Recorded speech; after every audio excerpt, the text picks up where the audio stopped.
Hello, this is a prepaid collect call from Dante.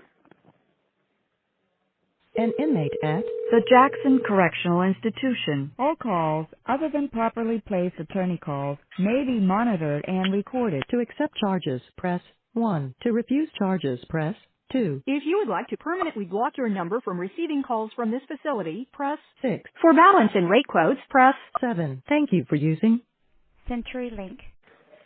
What up? This is Dante Cottingham speaking to you from the Wisconsin Department of Corrections. I'd like to welcome you to our new Incarcerate U.S. podcast. Thank you for taking the time to listen.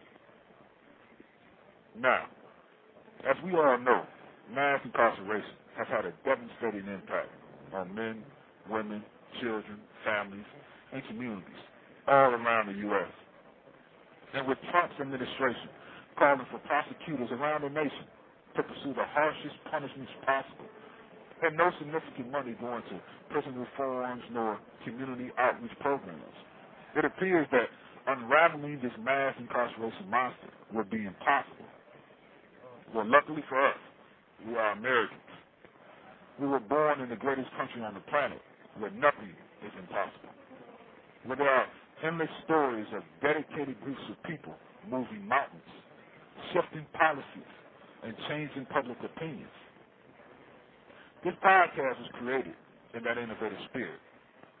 So there's no doubt in my mind that the solution to mass incarceration resides within the minds and hearts of the people. So the mission of our Incarcerate U.S. podcast is to interview a wide array of people all across America to learn how incarceration has affected them.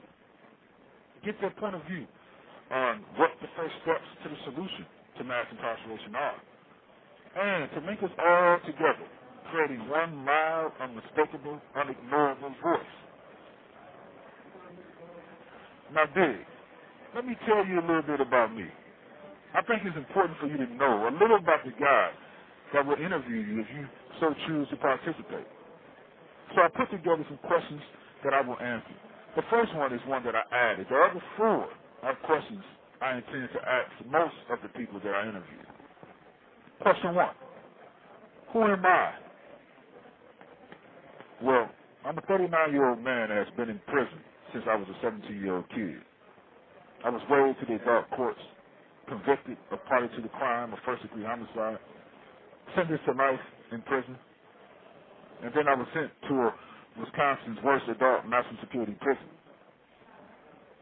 I am a member, actually, of the first group of kids in American history to be compelled to grow into men in one of the coldest, darkest places in the world. Yet, I am not broken.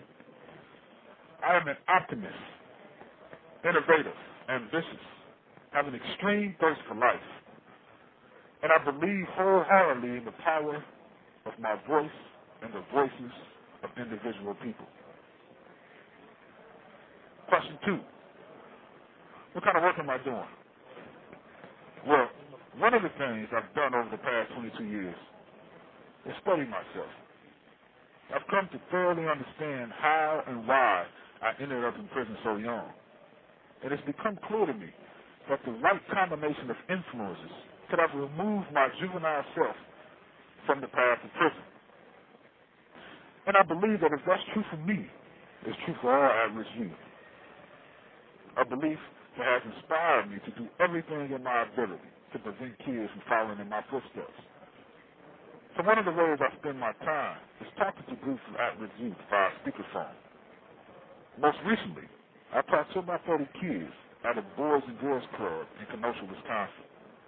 Essentially what I do is I tell them my story, why and how I ended up in prison so young, and I tell them the truth about prison.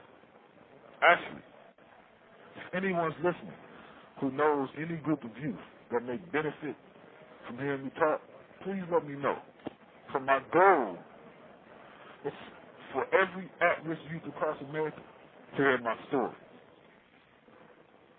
Question 3. How has incarceration affected me? I believe that incarceration in America is far too extreme. the sentences are too extreme. And then when you're in prison, the tactics to break and control you are too extreme. I mean, they employ an extreme use of solitary confinement. And prisoners are extremely isolated from their family and friends. And then when we're released, our felonies far too extremely ostracize us from mainstream society by preventing us from getting certain jobs, housing, voting, grants, loans, etc. So incarceration has had a negative impact on me by dealing with me in extreme ways. That is, raising me to the adult court system, giving me an extreme sentence, shipping me from far away from my family and friends.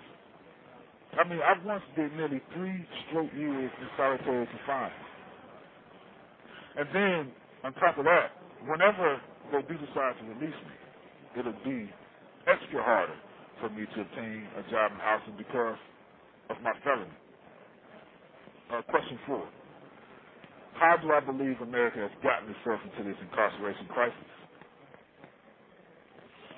Well, to be blunt with you, I think there's an evilness in our culture and anger. And when you add that to politicians' tendency to stoke and stir people's fears, the result is ineffective tough-on-crime policies. And then beyond that, prisons over the years, recent years, have become a multi-billion-dollar industry, creating a financial incentive to incarcerate. Question 5. What do you believe are the first steps to the solution to this crisis? I believe that prison reform starts with a reform of public opinion. Again, I believe in the power of the people. And when the people have decided that mass incarceration isn't smart on crime and is inhumane, all contributing policing policies, laws, and the politicians that support them will be replaced. So that concludes my question and answers.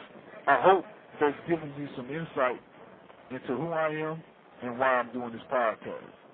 I'd like to personally invite everyone who is listening to participate. If you've been affected by incarceration in any way, not only do your voice, your story, your ideas, your insights deserve to be heard, but also, though alone your voice is powerful, together our voices are unstoppable. Thank you for your time. The caller has hung up.